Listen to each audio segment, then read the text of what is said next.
Ho there, noble knight. Welcome to Nerdarchy. For nerds by nerds. I'm Nerdarchist Ryan. Nate. Dave, that's Ted. Nice. I'm gonna doppelganger your name. Yeah, nice. I'm Great Ted, hair and outline. I'm also Ted. Yeah, We're all Ted today. Woo-hoo. mostly Ted. Yeah. So, Alright, Better off Ted. So today we're talking about the Paladin in 5e, huh? We are talking about the 5e Paladin. yeah. So, I don't know. Anybody play a paladin yet? I have. Oh, right. In my game, you I saw Yeah. a Paladin get played. Yeah, that's right. He sort witnessed of. it. It's sort of a paladin. Sort Yeah, of. he's not a very good paladin. I saw a sheet. It Mm. said Paladin. Yeah. He's very good at loving himself, which he excels at that. Is his oath to himself? By It should be. of himself? I should make that like a thing. I should totally write in one of them. Rewrite the oath. Yeah, kind of. So, well, speaking of which, paladins in this edition are all about the oath. Indeed. Like when you drop a hammer on your foot and call out something. Yeah, four-letter pretty word. Got Oath Yeah. of Devotion, Oath of the Ancients, and Oath of Vengeance. So here's the weird thing when reading the paladin, like everything that you read says basically old paladin of first through third edition, well probably Right. fourth as well. Mhm. Lawful good, blah blah blah, upstanding, upright, all this stuff, but he doesn't actually have the alignment restriction. Mm.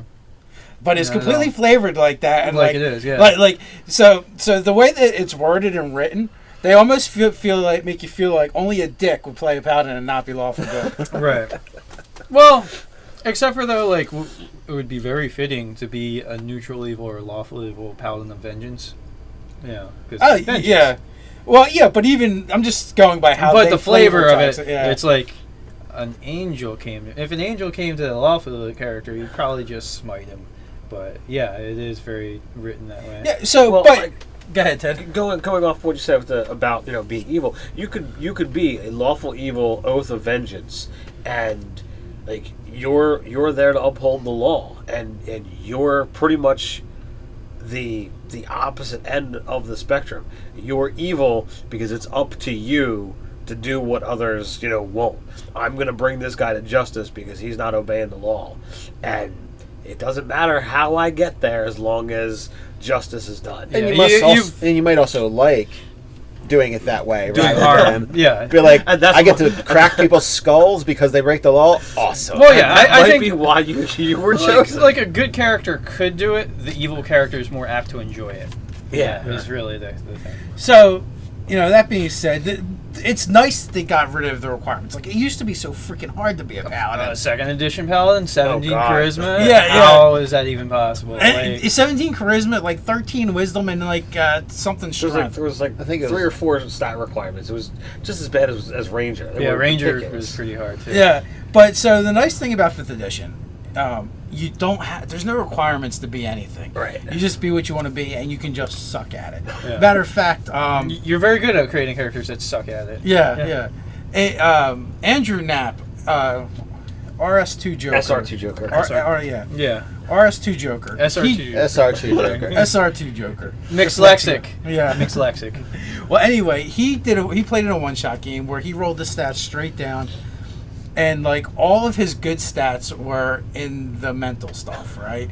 And he ended up with an 18. I think he ended up with 18 charisma.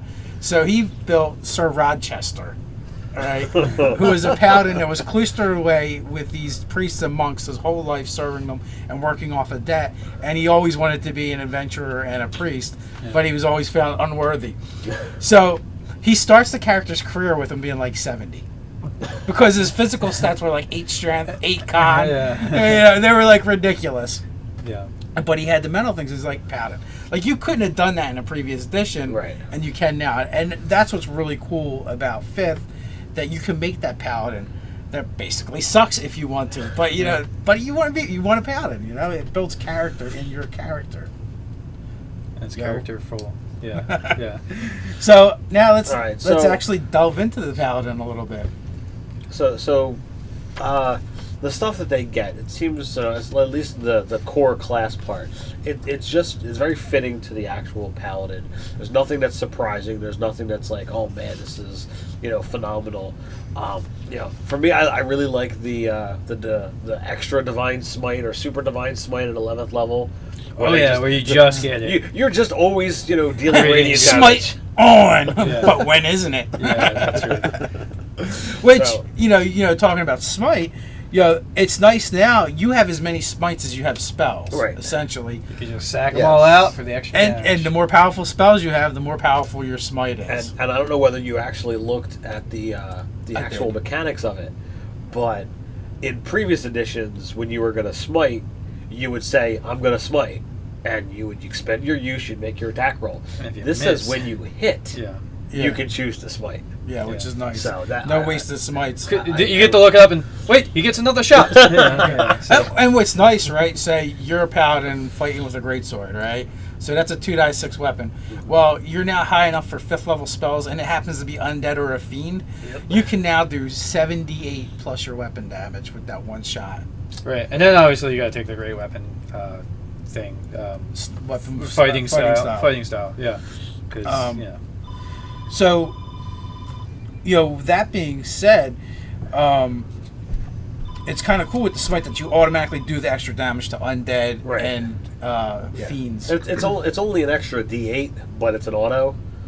Hey, first level spell is now 2d8 as opposed to Right. 1. yeah. Unless you're 11th level, then it's 3d8. Well, it's 3d8 against the fiend. So, pretty much for the smite, that's how it works, and it's, I like smite in this edition. But what about the other class features? Let's go back to the beginning and start with just the basics. Their warrior class die 10. They get to wear armor.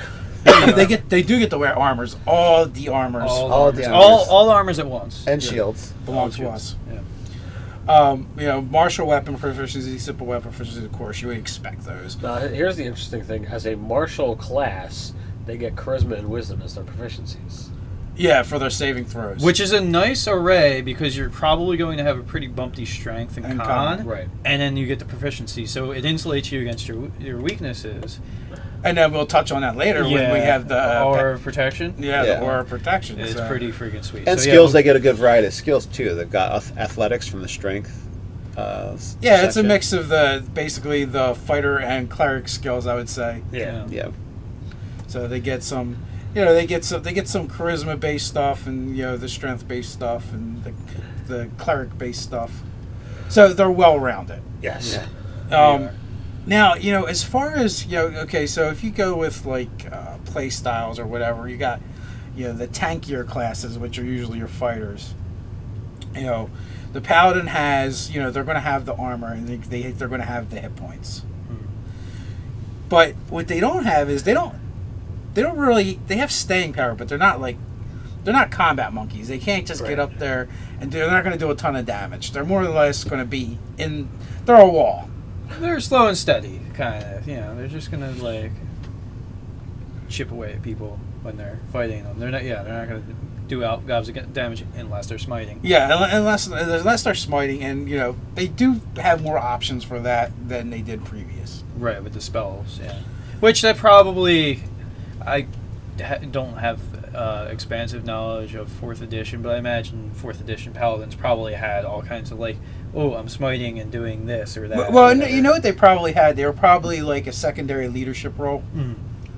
So, which is Yeah, kind of like they were definitely a leader class. Yeah, so it was like your healing stuff pretty much, and your Right. bumps and your buffs. Right, I smack this guy and everybody gets like 10 hit points or something. Everybody feels good. Yeah, it's great. So, divine health again is something that's a throwback to previous editions, immunity to disease, Yep. which is kind of funny for your character. My paladin, when he when he was with women of ill repute, he definitely uses that was behind the shield wall of his divine health. Nice. Yeah, that's right. So, and then they get the extra attacks like all the other classes. This is actually where they fall a little short compared to the other warrior classes. Extra attack. Mm. The barbarian has a way to attack 4 times a round. The fighter just attacks 4 times a round. Possibly 5 or 6, Yeah. depending on what's going on, and that's before you even like action surge. Right. Then you have the ranger, which also has additional ways to get more attacks. Uh-huh. Not so much with the paladin. He's stuck at 2 attacks around, and his utility is the fact that he kind of is almost the secondary cleric. Well, and the fact that he's like a walking battle standard of like, oh, I'm going to give the aura of protection within 10 feet of them that bumps up to, I think all of them at 18th level go to a 30-foot radius. Yeah. So it's like you get all these awesome effects just by standing near me. Like, 10 foot, not so awesome because area effect spells, but once it gets to 30, you can spread out a little bit and not have the entire party get fireballs. Well, yeah, and 10 feet, man. You guys are really standing close together. But it's awesome because uncomfortably close together. It's like, am I going to need a restraining order against you? Group hug, everybody. Yeah, the 10 foot is a little ridiculous, but I mean, if you're shield walling against, you know, you have the caster be behind you with low hit points or whatever. Yeah. And there you go. Yeah, they're Well, it's within 10 feet, so it is a radius. Yeah. So that's not too bad, but... Actually, you could totally pull off an awesome like combo with the like halfling rogue of the party because they can like go through your space. Right. They could constantly like go, like cheap shot somebody because they can essentially use their bonus action to always hide behind you. Right. And then run up, sneak the guy, then get behind the paladin again. Because this way you're they're going to always be in your charisma radius, and you're interposing yourself. But on the plus side for the bad guys, you always know how to fireball the rogue. Where's the paladin at? Yeah, exactly. That's the way to go. So the aura protection basically gives everyone a bonus to their saving throws equal to your charisma modifier. And yourself, which is awesome. Like with Ace Zenith, I dumped his Everything? Yeah, I pretty much I dumped his intelligence, wisdom, and dex. But because I pumped my charisma as high as possible, you could totally cheese it out. I mean, for this character, it worked because it was meant to be an idiot. Right. But having a super high charisma insulates you against that. So 18, so right? you just he's got an 18. If you bum rush having a 20 to get a +5 to all of your saving throws, it's like you're not. You have a net of a +4, even if you're taking a -1 to like a bunch of stats. So it's pretty awesome. That's true.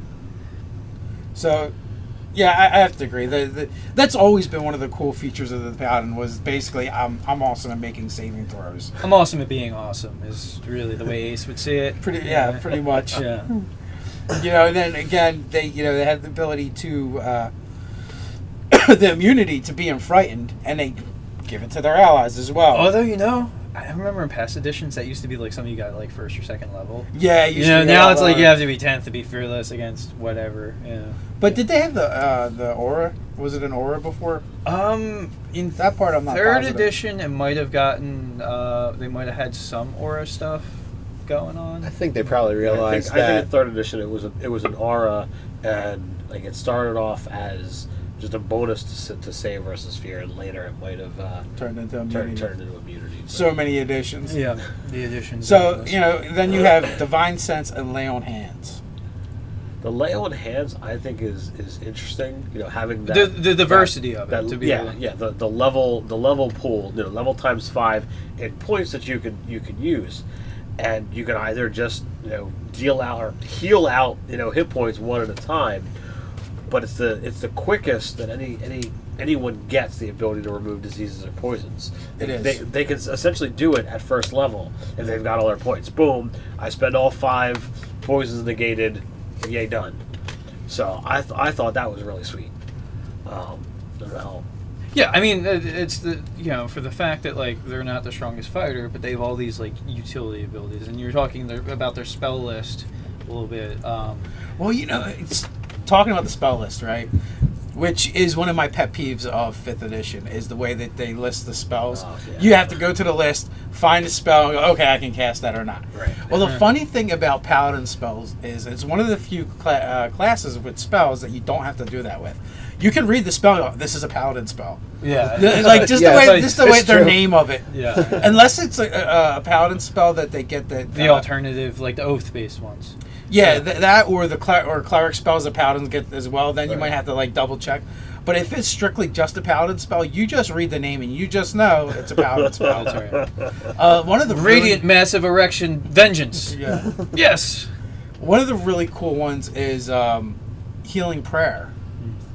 And only paladins get it. It takes 10 minutes to cast it.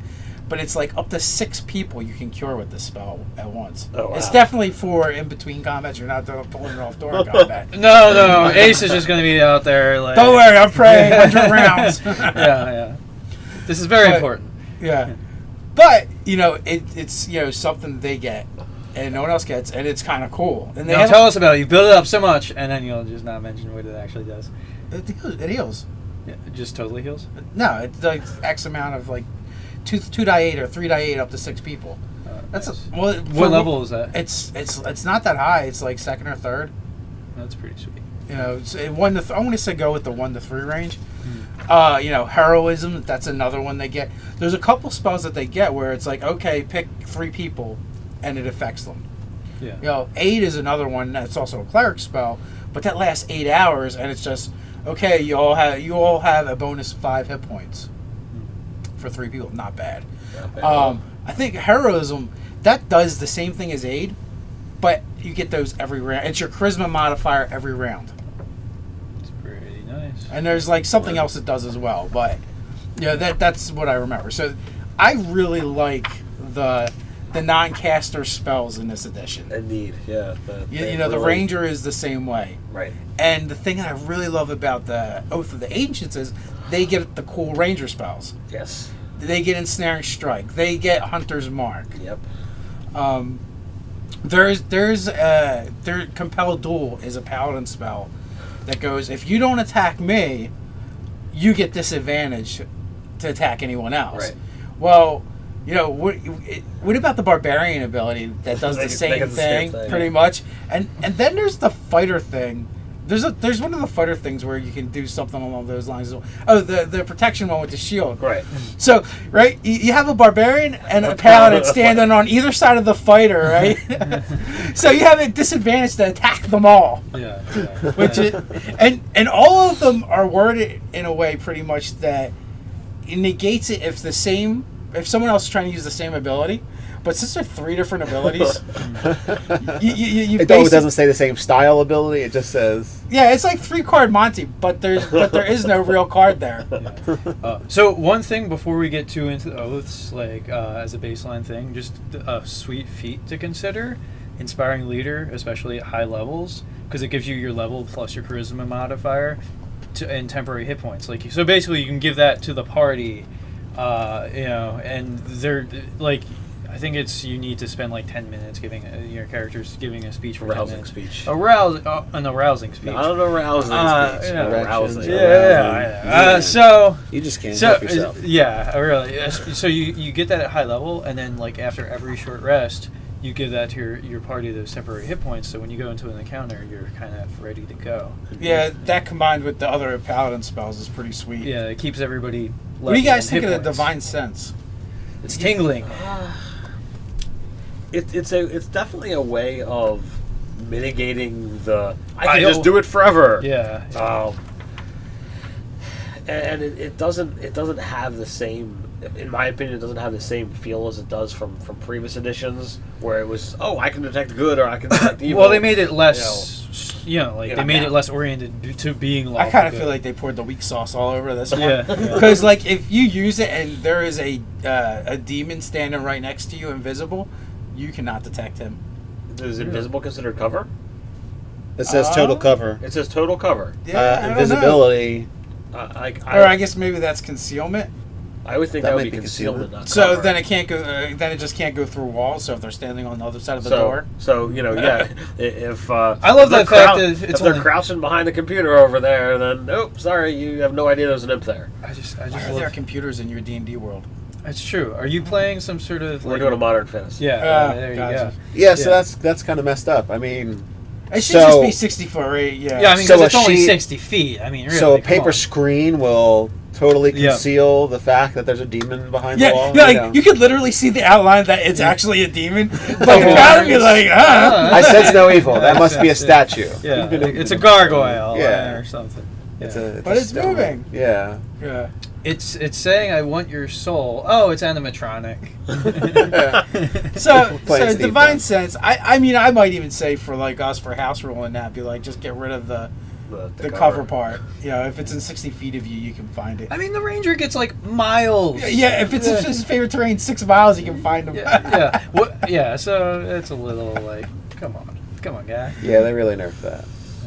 That's They kind of put a nerf on that. Oh, it is, and the limited number of times you can do it. Like, come on, what are you gonna do that 5-6 times a day? Like, I even most of the time forget to do it anyway. So, but I like it to the fact that it's not just the paladin gets together with the group for the first time and looks at everybody. You're evil. I'm just gonna kill you. But they also made it like in the actual crunch part of it. They made it a little less biased towards it being like lawful good, even though all the fluff in the text says you're lawful. I've heard tales of like campaigns starting that somebody plays an evil rogue and somebody plays a paladin, and before the campaign kicks off, they're already fighting to the death. They're already fighting because the paladin detected evil on the party right away. Yeah, it's not the paladin that's the totally a-hole. Bad cop. It's the player. The player's an a-hole is really what it is. Because in civilized society, you have people you don't like, but you don't outright just kill them. If you're lawful good, you're especially not going to do that. Just because they're evil does not give you the right to kill them. I'm not saying what he did was right. I'm also not saying he's an a-hole. I'm saying that player is an a-hole. That player, I will not play with that player. Okay, so let's say, ignoring that bad play, because if you're lawful good, you have to follow the laws. Right. If a guy doesn't break a law in front of you, or he's not a wanted criminal because the magistrate says this guy is to be arrested, or apprehended or slain at all costs, then you have no right to do any of that stuff to that guy. Well, true, but I would say my argument would be the paladin follows a higher law in his own mind, which is that of a deity or a god. Well, then again, smoting all the people that I do not agree with. Man's laws do not apply to. For a long time, I just felt that it was kind of like very caricature of what upright paladin would do. It's kind of like. Yeah, well, Sir Lancelot, he would not have just slain the guy because he was evil. No, I'm just saying that. Let's bar that concept for whether or not we judge this is not a powerful enough ability. I say it's not enough powerful ability. It's kind of lame. A paper screen can block it. You only get it maybe 2 or 3 times, 4 times. I mean, I'm not assuming everybody maxes out their primary stat. Because people don't. You should max out charisma. Just saying, you should have. I'm kind of kidding, but charisma is such a powerful stat. Yeah, it does so much stuff for you. 16 charisma stuff. Yeah, so let's say he has 3, so he does it 4 times a day. Sometimes that's not going to be enough. You're in a crowded urban city and you're trying to find some kind of lawbreaker or somebody you're hunting. Well, you don't detect evil. Well, yeah, now you're just detecting like sort of weird stuff. Celestials, fiend, and undead. Yeah. They get your holy senses tingling. Yeah. So so I think it's fine as is. You just need to remove the full cover part. Yeah. And my whole point was it removed. Based on this wording and this and that, it has removed that possible issue from. Which is it's good to keep the a-holes of the world at bay. Well, now it's like I was going along with Ted. The detect evil. It's not really detect evil detecting anymore. evil. No, it's not detecting good. It's detecting. It's divine sense. Yeah. It says it right in the title. Divine sense. Yeah, but it says the presence of strong evil registers on your senses. Yeah. So a person. An actual regular player character race can't be strong enough evil to detect. Well, no, but it also has powerful good rings like heavenly music in your ears. So it's something that you are of the planes of good or evil is. It's part of your essence, and that's what you detect. A DM might give you if they want to reinterpret it. A DM could say okay, you have this sense, but it's not pinpoint unless it's fiendish or undead or celestial. Yeah. Well, or maybe some kind of strong necromantic. Well, they can also desecrate and consecrate and desecrated areas. They can sense those. Yeah. I mean, another thing it kind of it gets around to is the It was something when I was driving home with Anthony. He was complaining about the fact that like he'd have players that would just constantly be detecting evil, and it's just like really it expends because you could do it at will. Yeah, but so like, why not? but, Yeah, like, it's just always on. It takes you like no effort at all. You should at least like be forced to like be clutching your holy symbol or doing this, like something that's obvious that you're doing a thing. Yeah, a little prayer or something. Yeah, it should be like you're obviously doing a thing. And people are just going to look at you like weird. Like there's going to be a social what would happen cost. in some of the games I played and with some of the games I played? At some point, you're going to do that, and you're going to go freaking blind because you're going to look at something so massively evil, that it's going to like knock you out of your armor. Yeah, no, I mean like it could be cool from a role playing aspect if like there was a character that was like people thought he was mentally touched because he's constantly like muttering a prayer. Like that would be cool from a role playing aspect. But the douchebag that's just going to go, oh no, I'm just always doing this. Like that again, that player's an a-hole. Like not the character, the player. Well, and that's when you need to just drop that one guy he walks by that friggin' just is so blinds evil. him and knocks him on his ass. Yeah. Just like it's like he just drank a vat of moonshine. Right. And he's like, get him, and the rest of the party's like, what? It's a little old lady. Yeah, right. Or a little girl. Yeah. Children are not to be trusted. It's really. So I guess we should get to the oaths. All right, so Oath of Devotion. That's your basic cookie cutter paladin. That's Sir Lancelot. Yeah. That's what you're playing with. Your it's a really love yourself guy. Yeah, it's a really strong sort of path or whatever. I don't know when I read the oaths, right, the actual tenets of the different ones, I almost felt like they read the same. They're pretty similar-esque. I think the Avenging one, the Oath of Vengeance, is the most distinct from it. They have differences. The way I looked at him, the Oath of Devotion was your lawful and justice paladin. What they call the White Knight. Like, you're looking to do good in the world and blah blah blah blah. Oath of the Ancients, I looked as more like a protector of nature and it beauty. felt very it screamed Elven Paladin. Elven Paladin. Said, this is for the elves. Yeah. Forest Gnome Paladin. Yeah, that's right. Or that. Actually, Half-Orc would be pretty sweet too. And then your Oath of the Vengeance, was the one who was specifically down to just lawful. You're there to bring people in who have specifically done wrong. You could say that there's some of that in the Oath of Devotion, but it's not as focused. Well, the difference between the Devotion and Vengeance is like your Vengeance. One is justice and one is punishment. Yeah, right. Well, I mean, let's like the Vengeance ones puts the premium on Vengeance. It's just like, no, I want to get this guy. I might screw some things up in my process of trying to get this guy, but I just want to get this guy. Yeah. Whereas the Devotion is just like, I'm going to try to get this guy, but not at the cost of like everyone around me. Right. Vengeance is like, fuck everybody. I'm going to fucking get this guy. So he is going down. He's so going down. So basically all the oaths, they give you extra spells that you just know, which is kind of cool. So similar to the cleric domains.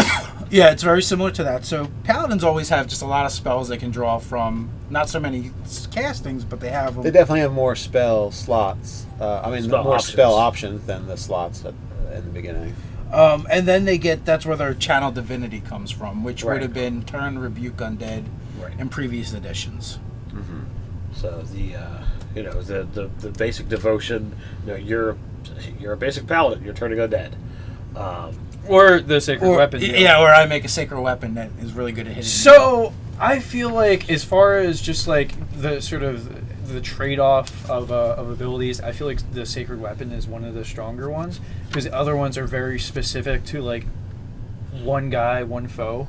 Whereas like the sacred weapon, it's just for the duration. My weapon gets a bump to hit. Right. Yeah. Well, not the turn unholy one. It's just a radius. That's very much like the... Yeah, but I mean, I'm talking about like the sort of the attack options version. Like the attack channel. Oh yeah. It's the most utilitarian. I feel like they just have the strongest channel divinity with sacred weapon and turn unholy. Yeah, absolutely. The sacred weapon having a +3 to attack is really nice in this, especially in addition where the numbers are much lower than normal. Yeah, a +3 is really high. That ancient dragon with only a 22 AC. Yeah. And then again the Oath of Devotion continues with I'm just going to have really cool auras and stand near me, it'll feel good. It's going to be awesome. With their 7th level ability. Just go along with it. Just go along. Yeah. You just awkwardly caress your party member's forehead. I mean, it's 7th level, they get that radius again, and no one can be charmed. Right. Yeah. Which is kind of cool. 15th level, you're always under the effects of protection of evil and good spells. So, I think they used to get that very early, like 3rd level in previous editions. Yeah. That might have been a 2nd edition thing. A lot of the stuff. 2nd edition, you got it extremely early. A lot of the stuff that was super front loaded is now you're getting a 15th plus. It's crazy. It just adds a little bit extra. Well, I feel like it's to kind of reinforce the idea of being a single class and not dipping a toe here, dipping a toe there. Well, we get all your benefits at 1st level. I mean, also with the multiclassing, with you're not gaining the full benefits of armor and weapon allotment is a big deal. Now the 20th level abilities for the paladins are pretty sweet. They're all very thematic and cool. Yeah. Holy Nimbus. It just I'm so holy it hurts to stand near me. Can't touch this. And I double as a torch. Yeah. A really bright one. Yeah. Is this burning the eternal flame? Yeah, maybe. Or it might be chlamydia. They're very good. Not for that paladin. Not for the paladin. Just for everyone else around. Yeah, right. Yeah, exactly. And hey, they're good. They get advantage against undead and fiends. In that radius, that's awesome. Yeah, for saving throws against spells Dude, cast by them. you're at 20th level. You're so messing up. Liches and archfiends. Yeah, Liches get stitches. That's right. That's right. Because you're going to take their spell right on the face and not care, and then you're going to hit them with a super smite. In the face. So, the devotions. Oath of Devotions. Very good, very thematic, very stereotypical of the ages paladin. If you just wanted to play a stereotypical paladin, just stop at that one. Right. Now we're going to make a sharp right turn. Because Oath of the Ancients is really like, okay, I'm the tree hugging version of the Oath of Devotion. Yeah. I read it. I'm waiting for the line of you can't wear metal armor, and I didn't see doesn't that. Yeah, I was kind of like, are you going to be really druidy? Yeah. Well, it's like the that one cleric one that gets like heavy armor. Only you're actually a paladin. And, A cleric of life. No. There's the nature one gets heavy armor. I was just like, what the hell? Anyway, we'll get back. But it says that like you're gonna have like nature motifs on your armor and stuff like that. With your oath choices, they really don't. I mean, aside, you've got your oaths, and that's your restriction, and they didn't put you don't like metal stuff in there. Yeah. Which was good. No, you could choose. Yeah, I was happy about it. I'm like, I'm reading it. I'm really liking the Oath of the Ancients. I think what they get is really cool. Their spells their spell choices are very thematic, right? Yeah. And their channel divinity being able to use ensnaring vines.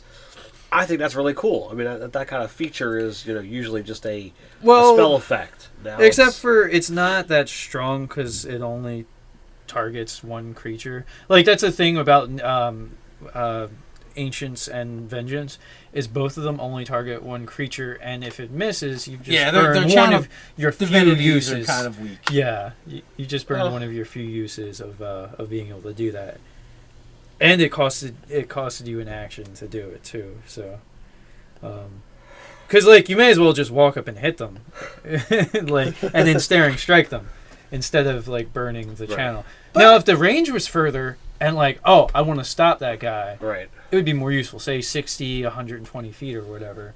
But the fact that they have to be within 10 feet of you, you could have just moved and hit them. Although I think they make up for it with their Aura of Warding and their Undying Sentinel. Yeah. And really, you said half orc, so the Undying Sentinel is very very cool. Good with that. Well, that was the thing I was thinking is the fact that you get 2 chances to just stay up. Yeah. Just go, no. So. And, Aura Warding is, hey, I just have resistance to spells. Yeah. So any spell cast on me, I just take half damage. Well, and it's the aura again, so all of your party can spells. If you care about that. At 18th, it gets put on your aura. Well, the aura range increases to 30. Yeah. Yeah, like Okay, all so of they them. already got the 10-foot Yeah. range. Well, Wow. and that one's not as bad as everybody hugging you closely and awkwardly because everybody's getting advantage. What is it? Advantage in the saving throw? It's or the resistance. No, it's just straight up They're resistance. just going to just take half. Yeah. So and then you save, and So then down to a quarter. yeah. So that's awesome. Stand near me, I'm awesome. It's just thematic, but the cool thing about Undying Sentinels as well is you don't suffer drawbacks of old age. So you Yeah, can be I'm like actually the really liking the 85-year-old. half-orc idea. Oh, yeah. for Well, yeah, they It's really don't cool. live that long, Yeah. do they? How long do they have? You're gonna have your charisma as one of your high stats. You're gonna have a high strength and con. Because those are your bonuses. Yeah, and then who cares about Dex really? Yeah, Um, so- You put on the heavy armor. yeah. But it just means like 3 of your stats are just, or Going- 3 of your saves are just going to be really Pretty good. awesome. Yeah, exactly. Yeah, and then like the whole I don't go down, and then at 20th level I turn into Swamp Thing. 20th level ability, the Elder Champion, is pretty cool. So you looked at it as Swamp Thing. I well, looked you can at skin it like, as absolutely anything you want. I thought of like the Earl King, but personally, Yeah. but, Honestly, I was thinking more along the lines of Treebeard. yeah, I was being flippant, but yeah, I was also thinking like a Treebeard type of character too.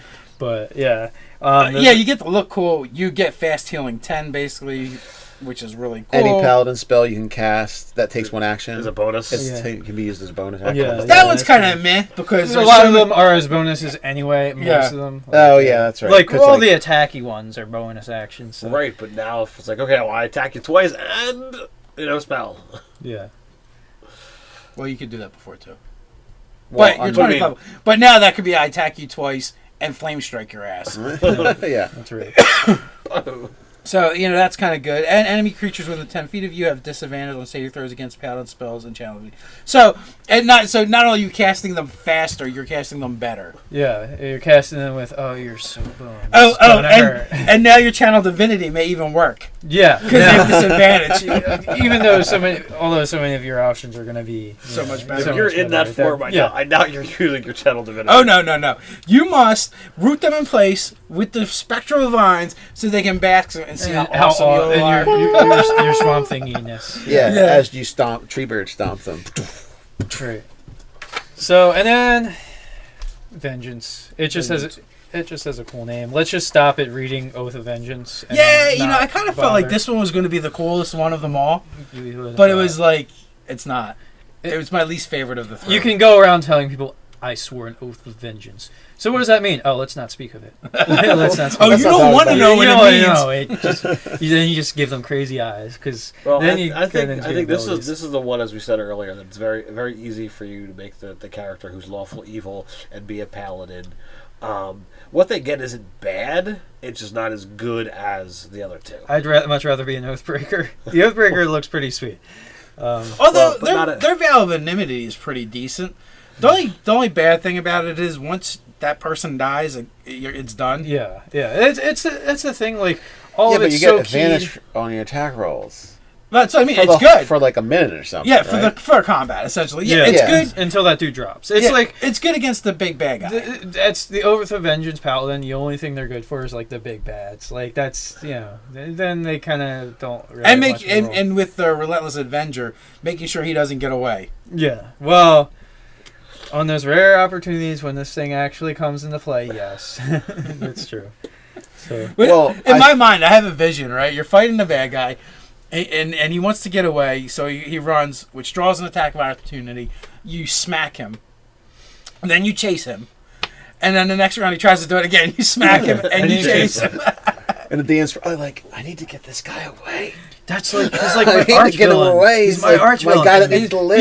He's going to ruin my plot. I got Alright, this so whole for you, thing. So for you DMs out there, when you're dealing with this situation, he's the second in command. He's the front. Yeah. Just make another keep villain. that in your pocket. Teleportation ring. Misty Step. He's got a brother, a twin brother. Yeah. So There are loads of options. Like Don't cringe in fear. this Steven Seagal movie where there's like 3 of them.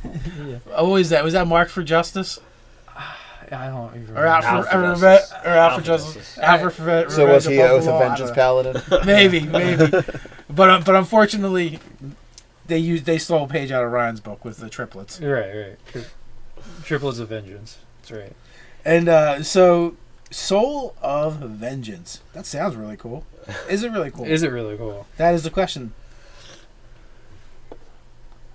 Okay, so that's just what? So when a creature It's just basically using an extra attack against someone you used your oath on if they attack someone else.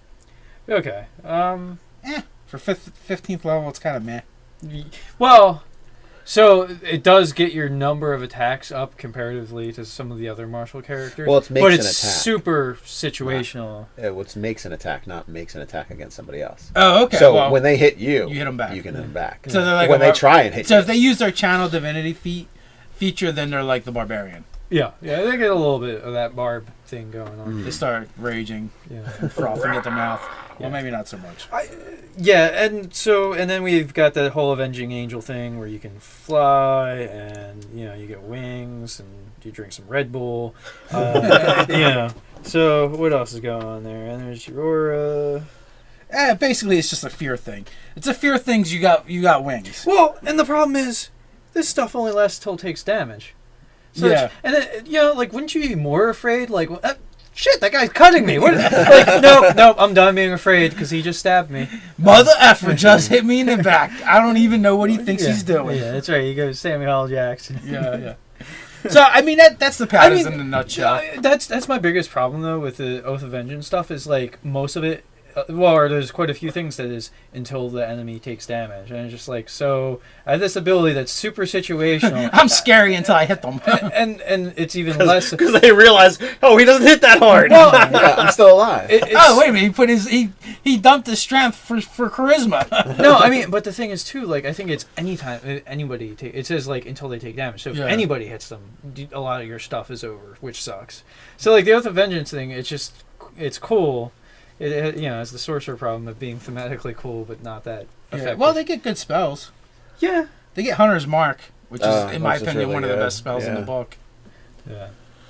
That's handy. Yeah, Anthony uses that quite a lot. Haste, also really good. So, with that, I mean, that's pretty much covers the Paladin. 5th edition Paladins, I like them. I've never been a big player of the Paladin character. I don't know if I've ever made a paladin. In previous editions, it was so hard. Yeah. I played one paladin in the 2nd edition, and it was nice, but it was also very I'll have to add difficult.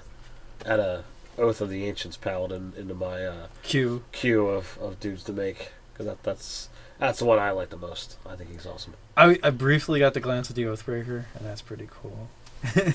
I want to have an oath just so I can break it, so then I become an Oathbreaker. Well, yeah, I mean, one of their cool abilities, it might be their 15th level ability, where they just they can have an undead lackey. Yeah, I just like the. Well, I mean, and their basically, divine they can have stuff their Renfell. is control undead rather than turning. It's basically the anti-paladin. So it's like the 3rd edition. necromancer paladin kind of feel. But yeah, it's the 3rd edition. The anti-paladin had Yeah. that kind of stuff, but also too, just I like the fact of like having Hellish Rebuke on your spell list. Like you hit me, and I get to like burn you for it. Like, Take that. and you can take the hits because you're gonna have the high AC already and high. You're gonna hit have points. it high AC Versus high hit casters that might have Hellish Rebuke. It's And like, then oh no, ah! I got hurt. Ah! Yeah, and I don't want to do that too much. So with that, do we close the book on the Paladin? We should close the book. Indeed. On that oath. So, with that, you guys like, comment, subscribe, can even share. And where can they find us? Nerdarchy.com. We have a subreddit called Nerdy.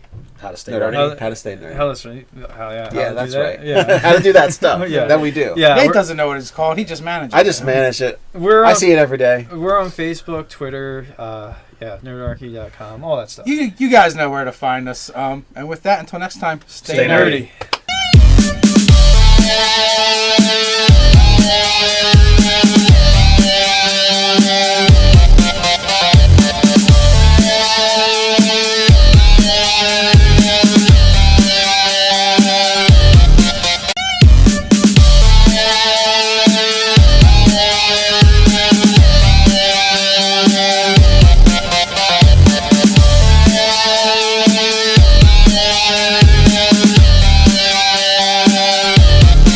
Ho there, noble knight. Welcome to Nerdarchy. For nerds by nerds. I'm Nerdarchus Ryan. Nate. Dave, that's Ted.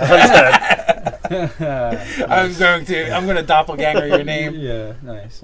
I'm Grow your Ted, hair out and long. I'm also Ted. Yeah, We're all Ted today. Woohoo. mostly Ted. So, better off Ted.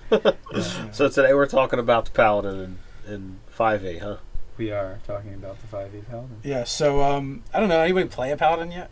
I have. Oh, right. In my game. I saw a Paladin get played. Yeah, that's right. He Sort witnessed of. it. It's sort of a Paladin. Sort Yeah, of. he's not a very good Paladin. I saw a sheet. It said Paladin.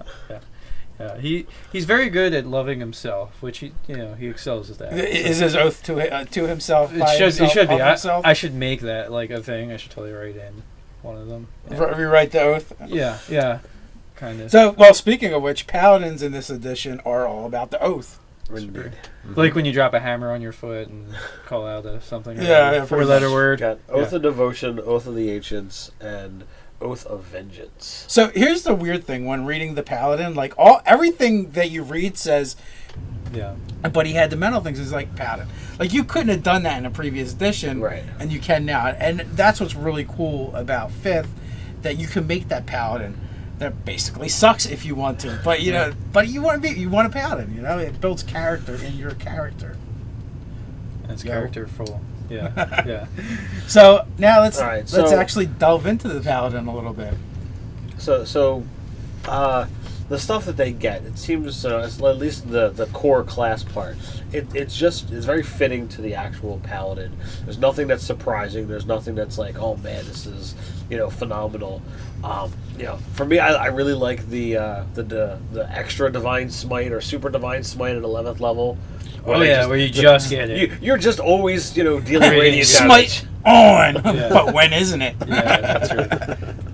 Which talking about Smite, it's nice now. You have as many smites as you have spells, right? Essentially, you can just sack them all out for the extra damage. And the more powerful spells you have, the more powerful your smite is. And I don't know whether you actually looked at the actual mechanics of it, but in previous editions, when you were going to smite, you would say, "I'm going to smite," and you would expend your use, you'd make your attack roll.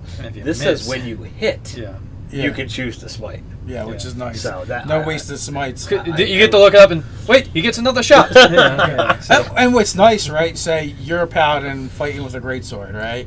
So that's a 2d6 weapon. Well, you're now high enough for 5th level spells, and it happens to be undead or a fiend. Yep. You can now do 78 plus your weapon damage with that one shot. Right, and then obviously you got to take the great weapon thing, fighting style. Yeah, because So, that being said, it's kind of cool with the smite that you automatically do the extra damage to undead and fiends. It's only an extra D8, but it's an auto. Hey, first level spell is now 2d8 as opposed to 1. Yeah. Unless you're 11th level, then it's 3d8. Well, it's 3d8 against the fiend. So, pretty much for the smite, that's how it works, and it's, I like smite in this edition. But, what about the other class features? Let's go back to the beginning and start with just the basics. Their warrior class die 10. They get to wear armor. They do get to wear armors. All the armors. All armors at once. And shields. Belong to us. Yeah. Martial weapon proficiency, simple weapon proficiency, of course, you would expect those. Here's the interesting thing. As a martial class, they get charisma and wisdom as their proficiencies. Yeah, for their saving throws. Which is a nice array because you're probably going to have a pretty bumpy strength and con. Right. And then you get the proficiency, so it insulates you. Basically, EO Paladin of, 1st through 3rd edition, well, probably 4th as well. Mm-hmm. Lawful good, blah, blah, blah, upstanding, upright, all this stuff. But he doesn't actually have the alignment restriction. Mm-hmm. Right. But it's completely flavored like that, and like it is, yeah. So the way that it's worded and written, they almost make you feel like only a dick would play a paladin and not be lawful good. Right. Well, except for though, it would be very fitting to be a neutral evil or lawful evil paladin of vengeance. Yeah. Vengeance. Yeah. Well, yeah, but even I'm just going by how. But they the flavor of it, it's like an angel came. If an angel came to the lawful character, you'd probably just smite him. But yeah, it is very written that way. Yeah. So, go ahead, Ted. Going off what you said about being evil, you could be a lawful evil, oath of vengeance, and you're there to uphold the law, and you're pretty much the opposite end of the spectrum. You're evil because it's up to you to do what others, won't. I'm going to bring this guy to justice because he's not obeying the law. And it doesn't matter how I get there as long as justice is done. And you might also like doing it that way, doing rather harm. than Yeah. be like, I get to crack people's skulls because they break the law. Awesome. Well, yeah, I might think be why you were chosen. like a good character could do it. The evil character is more apt to enjoy it. Yeah. Is really the thing. So, that being said, it's nice that they got rid of the requirements. Like, it used to be so freaking hard to be a paladin. Second edition paladin, 17 charisma. Yeah. How is that even possible? And 17 charisma, like 13 wisdom, and like something strength. There was like I think it 3 was- or 4 stat requirements. It was just as bad as Ranger. They were Ranger ridiculous. was pretty hard too. Yeah, but so the nice thing about 5th edition, you don't have. There's no requirements to be anything. Right. You just be what you want to be, and you can just suck at it. Yeah. Matter of fact, You're very good at creating characters that suck at it. yeah. Andrew Knapp, RS2 Joker. SR2 Joker. Yeah. RS2 Joker. SR2. SR2 Joker. SR2 Joker. Mixed lexic. Yeah. Mixed lexic. Well, anyway, he played in a one-shot game where he rolled the stats straight down, and like all of his good stats were in the mental stuff, right? And he ended up with an 18. I think he ended up with 18 charisma. So he built Sir Rochester, right? Who was a paladin that was cloistered away with these priests and monks his whole life, serving them and working off a debt. And he always wanted to be an adventurer and a priest, but he was always found unworthy. So he starts the character's career with him being like 70. Because his physical stats were like 8 strength, 8 con. Yeah. They were like ridiculous.